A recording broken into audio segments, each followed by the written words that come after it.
Good morning, welcome to our hangout. PAA Africa is broadcasting live here from the 3rd International Meeting of Agroecology in the city of Botucatu, the state of São Paulo.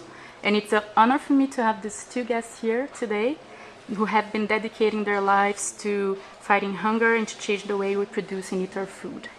Mr. Milton Rondó is an old friend of ours, Coordinator General of International Actions to Combat Hunger of the Ministry of External Relations of Brazil, and Dr. Vandana Shiva, who needs little introduction. So first of all, I'd like to thank you all for being here. I'd like to thank the organizers of the event for making this possible. And the reason why our two guests are here today is to discuss local circuits for adequate feeding. As you may know, PAA Africa is now promoting local public purchase from smallholder farmers for school feeding, based on a very successful policy that we have here in Brazil. And also on October 16th this year, FAO is proposing that we discuss food systems for better nutrition. So it's clear now that we are in a moment that we need to rethink the way we produce, the way we distribute, the way we eat our food. So that's why we are here. So Dr. Shiva, if you could start and you could tell us a little bit about your thoughts on how can we go local in a sustainable way, and how could this be incorporated in public policy, and what's the state's role in that, all your thoughts on it? I think sustainability in agriculture can only be achieved through localization of the food system. And there are many reasons for this. The first is that a globalized trade in agriculture stops producing food. It starts to focus on commodities. The assumption is these commodities will somehow mysteriously feed people, but they mysteriously disappear into the car tanks and mysteriously disappear into factory farms, and 90% of the commodities, particularly corn and soya, are not even in the food system. But even if they were, they aren't worthy of being eaten, because they're either loaded with chemicals, they're genetically modified, on every count, they're nutritionally empty.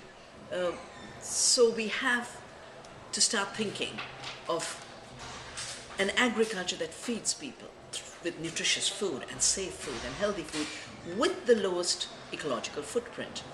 Globalized long-distance chains are hugely based on fossil fuels, a very big contributor to greenhouse gases, but they're also very vulnerable. All you need is one cyclone and the supply of a country can be stopped. So long-distance chains are contributors to climate change and vulnerable to climate change. But these long-distance chains are also extremely wasteful. All the studies that are emerging today, that 50% of the food in industrial agriculture is being wasted. Because when you take food that far, and then you have to put the best before label, then you've got to throw the bread away, you've got to throw the fruits away, you throw the vegetables away, half of the food of the world that could be eaten. The minute you shift to local circuits, the first most important thing is everyone who eats starts to become conscious about where the food was grown and how the food was grown.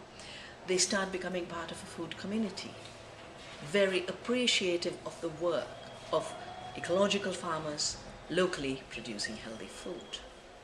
And instead of anonymous food, you now know where your food comes from.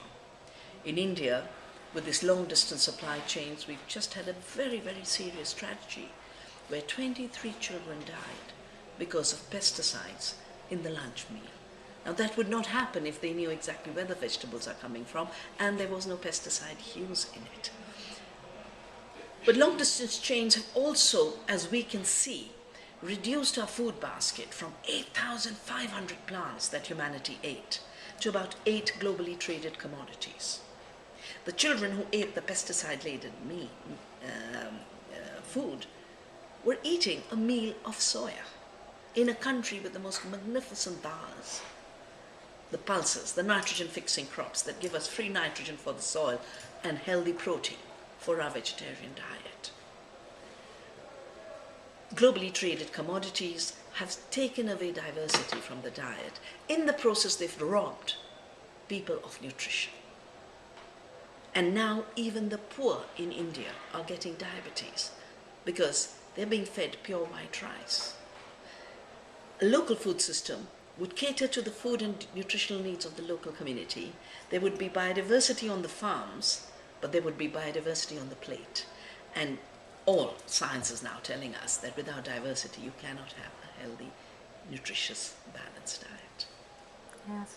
Well, and what is, in your opinion, we are working with 5 African countries, and the context that we see are of very weak market chains to which the farmers can access, and also the production systems sometimes are going through a lot of trouble. So for you, what would be the first steps to improve local circuits in the production side, also in a sustainable way, implementing agroecological methods? Yeah, I think all public policy interventions begin with the most vulnerable, because it's assumed that the better off in society can take care of themselves. They want organic, they can go buy organic. They want vegetables, they can go buy vegetables. And because public policy begins with the vulnerable, it's very often assumed, which I think is a very wrong assumption, that the poor can be fed trash. Now, the poor are made of the same flesh and blood as the rich are. And as human beings, they have the same right to healthy, safe, nutritious, balanced food. So using the interventions that come for getting food to schools or getting food to the poor, what public policy needs to design is full systems, which then can be taken up by other elements of society or other dimensions of public policy. Take the issue of feeding the poor. My calculations show that we in India are spending about ₹1 trillion to make this happen. But then we are buying the worst of food, rotting in godowns, imported with pesticides and all kinds of residues. When ₹1 trillion for a shift to ecological production and local procurement would make a revolution. It would stop the suicides of our farmers who are in agrarian distress. 284,000 farmers have committed suicide. It would stop the migration, rural to urban, which is not a migration of choice. It's a migration of being forced off the land. It would stop the unemployment that is being generated as the countryside loses work, but there's nothing in the cities except picking garbage. Hardly a dignified way to be able to meet your needs.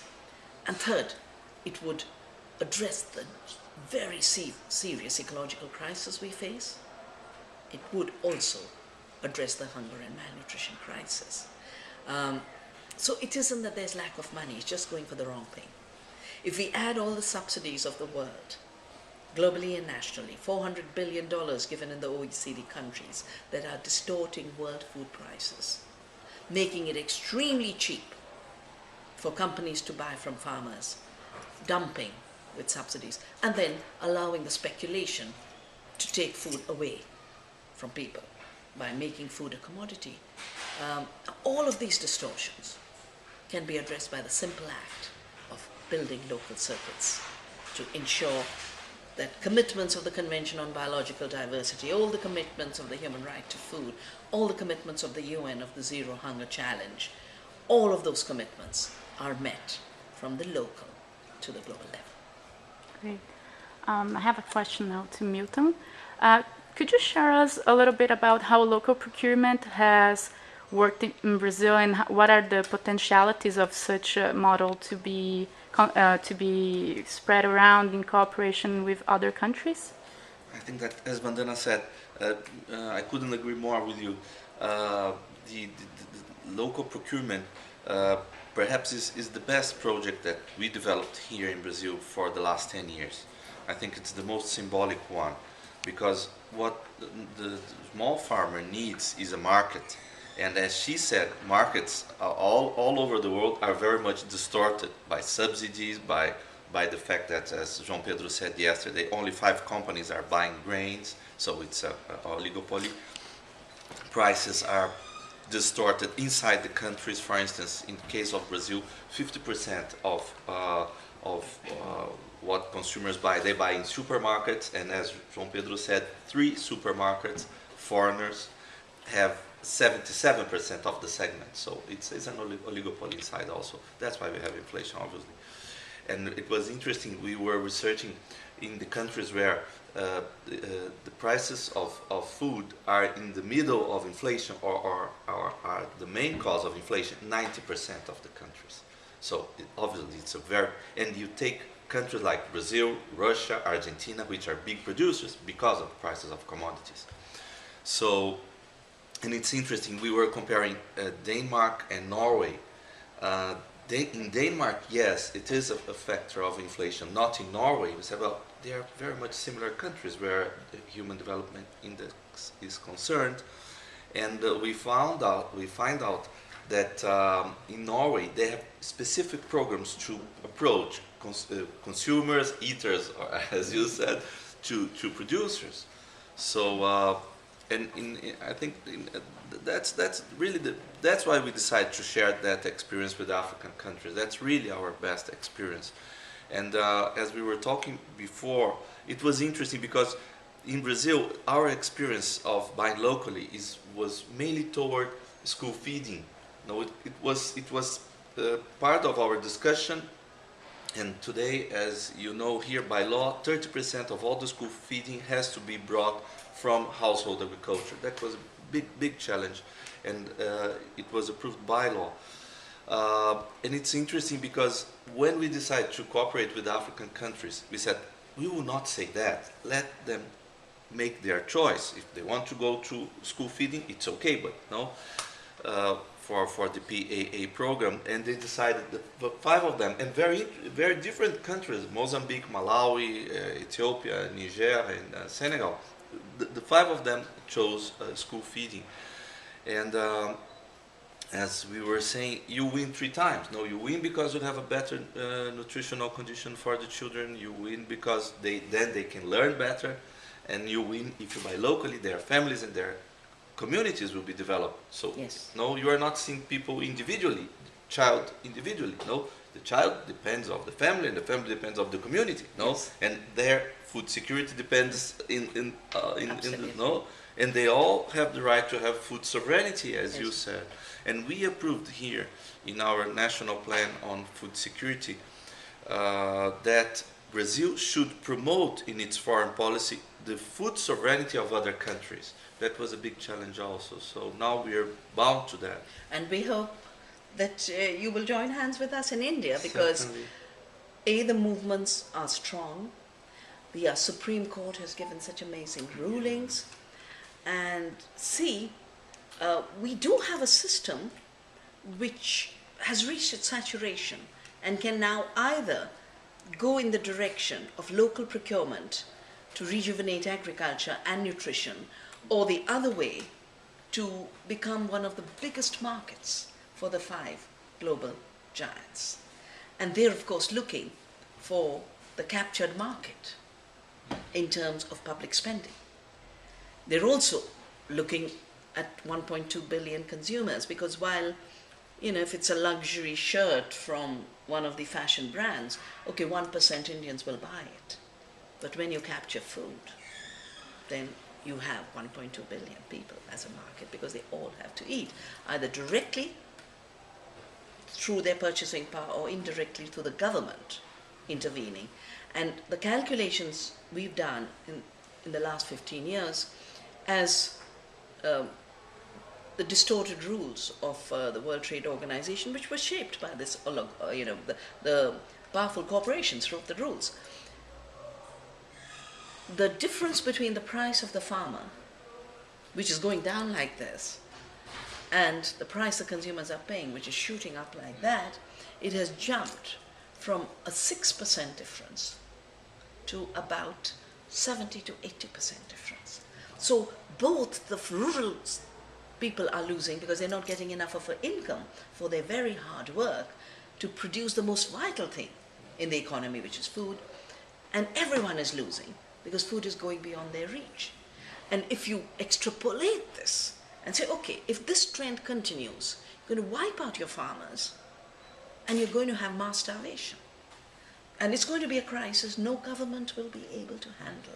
So it's better to intervene with foresight and correct these distortions and bring truth into the food system. The true cost of what it took in terms of environmental damage or positive environmental contributions, which agroecology brings, the true cost to health and the true cost to public money. And in fact, our next report, we recently did a report called Health Per Acre to say at the end of the day what we want to produce is healthy food. So what system produces more nutrition? And quite clearly biodiverse agroecological systems, which then if they fed into local procurement would close the cycle in a wonderful way. But our next report is going to be on the real wealth per acre, because we have very, very false ways of calculating productivity, efficiency, costs, everything is externalized. Yes. And society bears the burden with polluted water, depleted aquifers, poisons in our food, the health damages, the climate change. And I think we need to look at the system as a whole.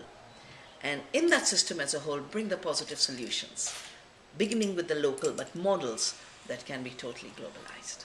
And it's interesting, as you said, I was very happy when you touched the question of compost also. No, that gives the holistic idea, because we have to discuss soils. No, soils Yes. are the main food, no, Yes. for to produce food, no, Yeah. and sometimes we don't discuss that. And now FAO is going to have a big discussion on soils. I think it's very important that we keep that discussion in our countries, no. Yeah. And also another thing that you said that was very interesting yesterday, the question of fortification, how these big companies are working on fortification, Yes. trying to get the market of food for them. In the case of Mozambique, for instance, because they passed the law by which food has to be fortified for school feeding, we are buying the food here in the north of Mozambique. The food is going south to Maputo to be fortified and then goes back to the north. You know, and worse, because you are fortifying with iron, but as you know, sickle cell anemia is very common in Africa. Like here in Brazil, more than 50% of the Brazilian population is African descendant. And we are fortifying also with iron here. And we know that people with sickle cell anemia, only 10% can have deficiency in iron. So you are throwing money away. I mean, it's and probably bringing damage to people with that has an excess of iron. So we have to discuss it more broadly. All these policies. I think overall we have to move beyond the idea of a mechanistic system which says the soil is dead. The revolutionary idea of our times is the soil is living.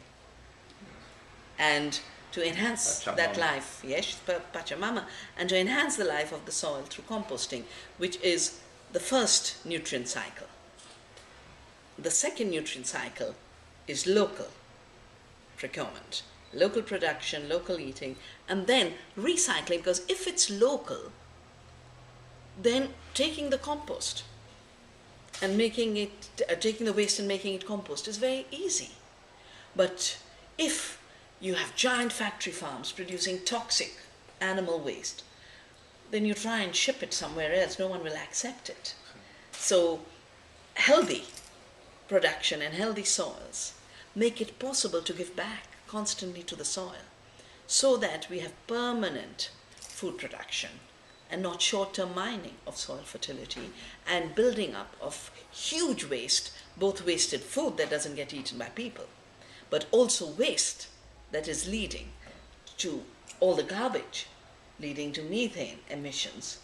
All of that needs to be going back to the soil as nutrients. Exactly. Well, we have a couple of students here from the University of São Paulo. More than a couple. Yeah. And I believe they also have some questions. Would you like to proceed? Please, go ahead. First of all, it's an honor to be here with you. And we'd like to ask you that here, the traditional seeds network today in Brazil, in many places, relies on exchanges so it can survive. There are, for example, many Native American species which were lost here. We don't have that anymore, but they are not lost in the international networks like Cocopelli. And the question is, how can we keep these networks alive with active exchanges without letting that this genetic flow and this genetic patrimony also feeds biopiracy? And how do you deal with this in India? Of course, in India is a continent unto itself, both in terms of the size of the land, the diversity, and the number of people. So Navdania's work in seed saving has very much focused on India itself. The issue of having to replenish seed supply because of the huge erosion with the expansion of industrial monocultures is a challenge that needs to be taken up. But it has to make sure that two problems are avoided. The first, that these exchanges do not lead to biopiracy. And that means it must be much more people-to-people exchange. And people-to-people, it's so easy to write an agreement to say, I have received these seeds from a community to whom it belongs as a commons, and they're sharing it with us as a commons, and I commit myself to neither take patents on it or claim intellectual property myself or allow someone else to take intellectual properties on it. So these are the kinds of commitments we anyway make at the village level in India, where every seed saver makes the commitment that I have received these seeds from nature and our ancestors, and we have been enriched by them. And I make a commitment to conserve them so that I can hand them over to the future, but also exchange them with anyone in need without any risk of privatization and patent monopolies. The second is, of course, related to the fact that because there's been so much disease transmitted through unsuited seeds, native seeds have moved. I mean, we have the millets from Africa. We have the corn from Mexico. Centuries ago, no epidemic, no fungal disease, nothing. Because all these transfers happened on a small scale with testing. And the seeds themselves were healthy, resilient to disease, did not trigger disease. But there's a lot of new seeds that have become carriers of disease. And for that reason, we do have to have a much more democratically controlled, not only bureaucratically controlled, a democratically controlled safety system, the sanitary and phytosanitary measures, which basically means that communities undertake that they will plant these seeds on a small scale to make sure there's no disease spread, and in a year or two then share them on a larger scale. All this should be doable. And I think the most important fact to recognize in today's time is that corporations decided. They decided in the 70s. They wrote the laws in the 80s. They were imposed on the world in 1995 with the Trade-Related Intellectual Property Rights Agreement of WTO. And Monsanto went on record in 1995 saying we've achieved something unprecedented. We wrote a law and we got governments to accept it through our government, which for them was the United States government. They said we were the patient, diagnostician, physician all in one. And they were patients because farmers were saving seeds. Oh, poor Monsanto was suffering because farmers were saving seeds.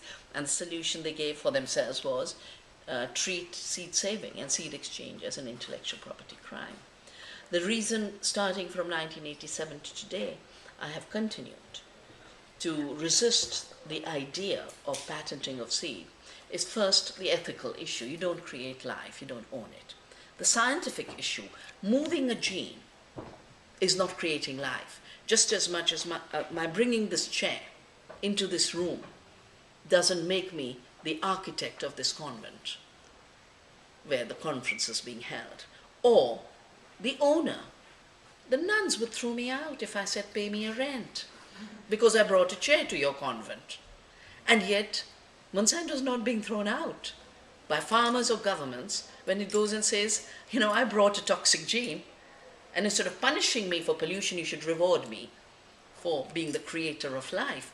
I'm very proud that India has just rejected a patent claim by Monsanto on all climate resilient crops for all stresses, the broadest ever patent claim. And our patent courts and the Appellate Authority on Intellectual Property ruled, sorry, you just moved a gene, the plant made the rest. And it's a biological process, and our law doesn't allow patenting of biological processes, Article 3J. But they've also said the gene you used, which is a cold stress gene, you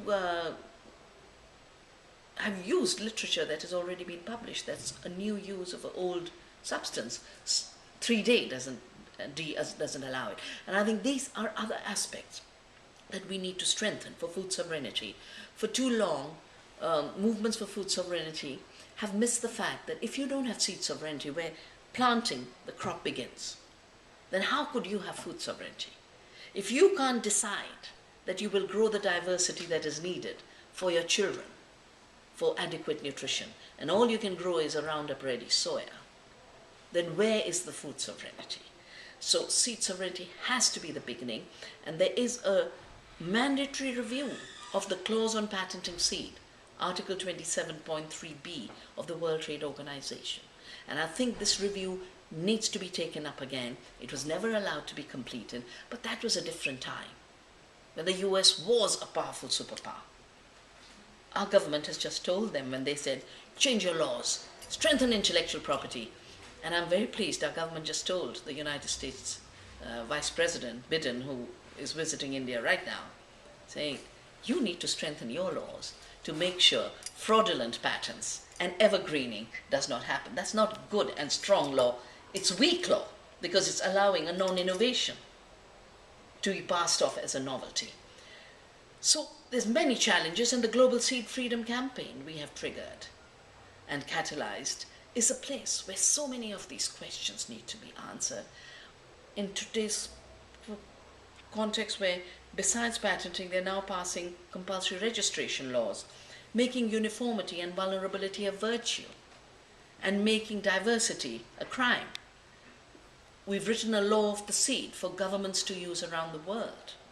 The top scientists, including people like Pepe Esquinas, who headed the FAO Plant Genetic Resources Division and led the Treaty on Plant Genetic Resources and the whole issue of exchange, including Salvatore Ceccarelli from ICARDA, who is the world's top participatory breeder, including lawyers like Dolder, who fought the case on piracy of neem for us in the patent office in Europe, and the Cocopelli lawyer, Blanche. In addition to patents, they're now passing laws for compulsory registration, which would make local diversity disappear. It's a bit like that silly fortification, which becomes an insane, inefficient law and doesn't deliver for its end. We have to redefine what breeding is. We have to redefine what food is. We have to redefine what nutrition is. And there's enough science. I have to allow independent science and ecological science to come into the discussion rather than the fabricated science. I call it public relations science, which is much more propaganda for corporations than real information of how the world works, how the world food system works, how ecosystems work, and how our bodies and our health works. And it's very interesting that you touched the question of seeds, because in the PAA Africa, Senegal asked us cooperation for seeds, exactly, to become self-sufficient. And it's interesting because we identified that we had a project in Haiti that we find it was very successful, and it allowed the small producers to reproduce the seeds, so it becomes an economic activity for them. Those that can pay, they will pay. Those that cannot pay, won't pay. So, because, bad seeds, you damage land and you damage water. No, you're losing land and water if you use bad seeds. No, because of productivity. So now Haiti is going to provide, financed by us, cooperation to Senegal in order to develop their own project of seeds. And we realize that Mozambique, for instance, that is a country in a crossroads of the world, so with a huge biodiversity, they are importing their seeds also, which is craziness. You are absolutely right, and we want to strengthen this side of the PAA Africa, to help countries to be self-sufficient in the production of seeds, Yeah. and take their Creole seeds. Yeah.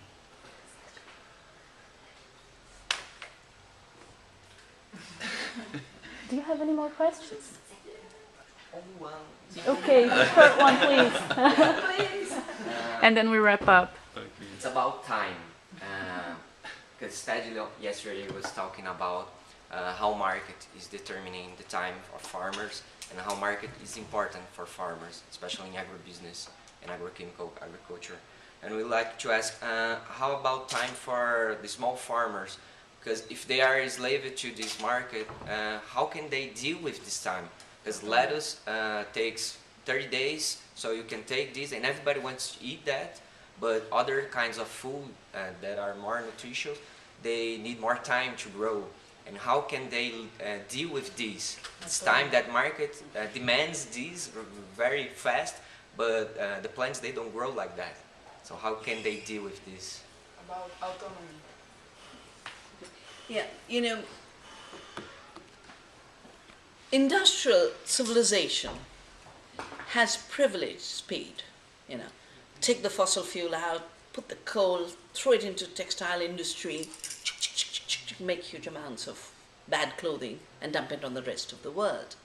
And the same logic has now been applied to food, whether it is the speed of production and the cycles getting shorter and shorter, or it is processing. The best of food takes time to process. A good cheese cannot be made instantly. An instant noodle to me is an insult to the human diet. How can you have a 2-minute noodle? Yeah? You need to count the time that went into the farmer growing that crop, the centuries that it took for the seed. Every step, the long distance change, the carbon emissions, all that needs to go. But there's also this pressure of speed created because of a waste. I heard once, there was a World Bank meeting taking place in Delhi, and so every place, wherever you went, to the airport, to any place, there were these people who had attended the meeting, and the World Bank officials were talking about the fact that when Walmart procures, for example, from a bakery, then that bakery must stock every kind of bread till 5 p.m. But they will only pick up about 5% of that, which means 95% is thrown away. That's how food waste gets generated. And this company was given an award because they were now using bread as fuel, burning bread while 1 billion people starve. How can that be rewarded as an efficient use of food? The reason there is now a slow food movement, and I'm a vice president at the international level, is because this privileging, subsidizing of speed and fast. We need to reflect on the ecological time of the farmer needing to work at a pace that both maintains the health of their community. Look at how traditional societies did farming with leisure. Tribals in India tell me when they go farming, I'm going to beautify the land. They don't treat farming as a burden. They treat it as beautifying the land. Then they have celebrations, 5 days of dancing, 30 days of doing nothing.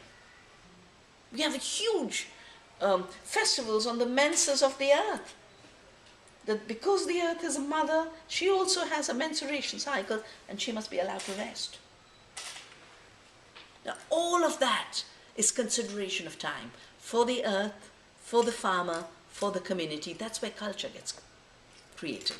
And this assembly line work, which just pushes time, is a dehumanization, because it turns people, including farmers, into producers on an assembly line. And it's fine for industrial efficiency, as Taylor talked about it, but it's highly inefficient for ecological efficiency and human efficiency of allowing the farmer to live a full life at the pace that allows that full life to happen. So we have to reclaim time as a commons, just as we have to reclaim knowledge as a commons, and we have to reclaim seed as a commons. Okay, well, thank you very much, you both. Just to wrap up, you've both been long-time activists in the fight for food security and food sovereignty. So what message would you give for the young people who are here watching you and for the people who are joining this fight now? Want to start, Milton? Okay, well, it's an honor to be here with Vandana. And I remember when we met first, it was in Rio Grande do Sul. I was working in the government of Rio Grande do Sul with Governor Olívio Dutra at that time. And I was translating for the vice government, who after became the Minister of Agrarian Development under Lula. And it was so interesting when she was describing what Monsanto had done in India, which was exactly what they did here with CETN-Bio, transforming a consultative body in a decisive body. And I was so emotional, I stopped translating. I remember everybody looking at me, and then I realized I was there to translate, not to make judgments. So I think that we have a lot to learn from India, and we hope to have always the cooperation of Vandana to make this world food sovereignty. In the 40 years that I've been working on agroecological issues, and when I started, I was an absolutely lone voice, saying biodiversity is more productive, monocultures are unproductive, we don't need chemicals in farming. Today there's such a large movement, and the young people wanting to join the movement for agroecology and food sovereignty shows two things. One, that they are not being convinced by the propaganda that comes, that industrial agriculture is the only way to feed the world and we need to hand over our lives to the big corporations. But also that they care about their food and they care about the future of the earth. And that is what is driving them, because agroecology brings together the earth as the ecological web of life and human beings as both the producers as well as eaters of food. It is the place where we have the most intimate relationship with the earth, and we can redefine this relationship. And the radical thinking that's growing, that suddenly all over the world people are saying Mother Earth, Terra Madre. Yeah? It's become a normal vocabulary. A few years ago, you used to have everyone descending, you know, the earth is not a sentient being. You know, just dead matter, just mine the ore, just mine the bauxite. And I think the most positive thing that I see is, as more science tells us how things work, we realize agroecology works more efficiently than industrial farming. Ecologically bred seeds work more efficiently than GMOs, and this is at the highest scientific level. But even democracy works better when there is food sovereignty and there is agroecology. Otherwise, we are on the verge of a dictatorship through food. As Henry Kissinger said, food is a weapon, and it can be used to decimate ecosystems and populations. In my view, every species has a right to be in the future, and every human being and every child has a right to a healthy future, and our role is to guarantee this. And it's becoming so clear that there's only two things propping up a highly inefficient agriculture system. The first is subsidies, which is our tax money, and the second is manipulated knowledge. So the more the younger people can create independent knowledge, get fully informed, and the more they become democratically active, as they are on the streets of Brazil, all over. If they can come out in millions about bus fares, shouldn't they come out in billions all over the world about food prices? Okay, thank you very much. Thank you.